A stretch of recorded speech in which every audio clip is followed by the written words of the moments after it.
ஆனால் இது தொடர்ந்து ஒரு குரலாக இருந்துகிட்டே இருந்துச்சுல்ல சார். ஒரு பக்கம் நியூஸ் வந்துக்கிட்டே இருக்குது, சூதாட்டத்தினால நான் இந்த செயலி யூஸ் பண்ணி இன்னைக்கு இவ்வளோ பிரச்சனையாச்சு, குடும்பத்தோட தற்கொலை பண்ணதெல்லாம் பார்க்குறோம். ஆனால் இன்னொரு பக்கம் ப்ரமோஷன் நடந்துகிட்டு இருந்துச்சுல்ல, அப்போ தெரியாத நடிகர்களுக்கு? இல்லை தெரியாதா தெரியுமா அப்படிங்கிறதை தாண்டி அவர்களை பொறுத்தவரைக்கும் அது ஒரு ப்ராடக்ட், ஒரு கேமு. அப்ரூவ் கொடுத்த ஒரு கேமுக்கு நம்ம எப்படி இப்போ நீங்கள் தடை செய்யப்பட்ட ஒரு மதுபானமோ தடை செய்யப்பட்ட மது வகையிலோ அப்படி நீங்கள் அதுக்கு வந்து நீங்கள் வந்து ப்ரொமோஷன் பண்ணால் அவங்களுக்கு தெரியும் தப்பானு. எல்லா சேனல்லையும் வருது, எல்லா டிவிலையும் வருது, எல்லா சோஷியல் மீடியா பிளாட்ஃபார்ம்லேயும் வருது.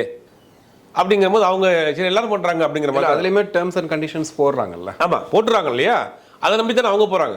இப்போ அந்த கவர்மெண்ட்டு அதுக்கு அப்ரூவலே கொடுக்காத ஒரு விஷயத்திற்கு இவங்க பண்ணியிருக்கிறாங்க அப்படின்னா இதை வந்து நம்ம வந்து கேட்கலாம். அப்ரூவல் கொடுத்தப்பட்ட விஷயத்தை நான் பேசுகிறேன் அப்படின்னு அவங்க பாயிண்ட் ஆஃப் வியூவில் சொல்லுவாங்க. ஆனால் என்ன சொல்கிறாங்க, அதில் ஒரு மொத்தமாக வந்து ஒரு லைசன்ஸ் வாங்கிட்டு சில இதை மட்டும் அப்ரூவ் பண்ணுறதுல பண்ணுறாங்க, சில இதை வந்து அப்ரூவ்டு இல்லாத பேன் பண்ணப்பட்டதுக்கும் இவங்க சேர்ந்து பண்ணிட்டாங்க. இதை யார் இவங்களை ஏமாத்துறான்னு தெரியல ஃபர்ஸ்ட்.